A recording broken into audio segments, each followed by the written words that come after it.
Shalom Bapak Ibu sekalian, mari kita berdoa mengawali hari yang baru ini lagi. Bapak, kami mau membaca merenungkan firman Tuhan. Roh Kudus, berkatilah firman-Mu yang kami mau baca dan renungkan. Dalam nama Yesus kami berdoa, amin. Renungan firman Tuhan dari 2 Raja-Raja 4 ayat 32 sampai 37. Demikian firman Tuhan. Dan ketika Elisa masuk ke rumah, ternyata anak itu sudah mati dan terbaring di atas tempat tidurnya. Sesudah ia masuk, ditutupnyalah pintu sehingga ia sendiri dengan anak itu di dalam kamar. Kemudian berdoalah ia kepada Tuhan.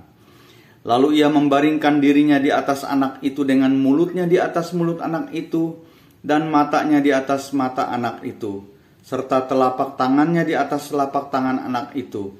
Dan karena ia meniarap di atas anak itu, maka menjadi panaslah badan anak itu.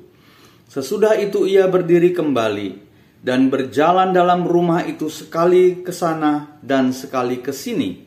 Kemudian meniarap pulalah ia di atas anak itu. Maka bersinlah anak itu sampai 7 kali, lalu membuka matanya.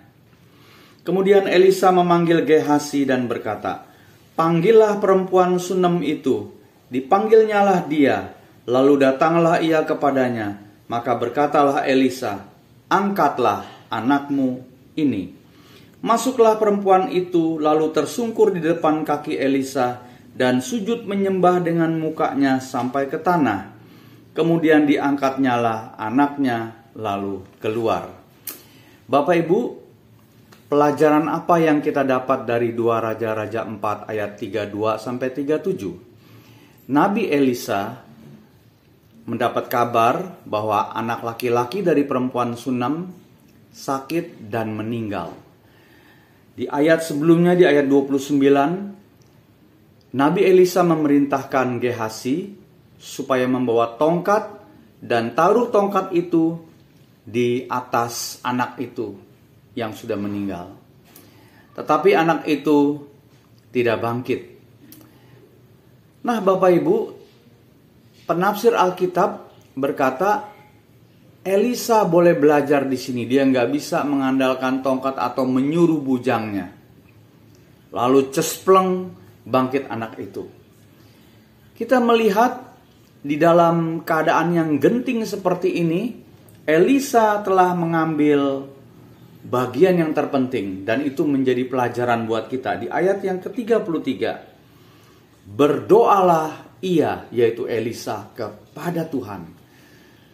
Dalam situasi yang sangat sulit, Elisa mengandalkan Tuhan, dan Tuhan memberikan dia hikmat bagaimana cara membangkitkan anak itu. Dicatat 2 kali Elisa tiarap di atas anak laki-laki itu, dan anak laki-laki itu bangkit dari kematian. Nah, Bapak Ibu sekalian, hari ini saya tidak tahu masalah cobaan berat apa yang Bapak Ibu hadapi.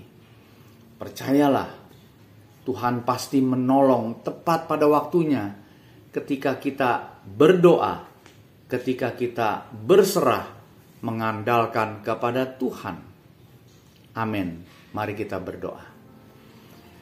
Bapa, biarlah kami belajar masalah yang seberat apapun, bahkan sampai nyawa. Kami diajar oleh firman-Mu. Sebagaimana Elisa berdoa, biarlah kami jemaat-Mu Tuhan berdoa menghadapi apapun.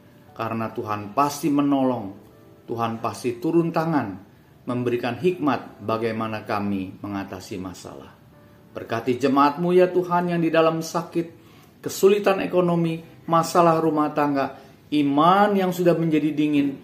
Tuhan, beri kami kesetiaan. Tuhan, tolong kami jemaat-Mu. Dalam nama Yesus kami berdoa. Amin.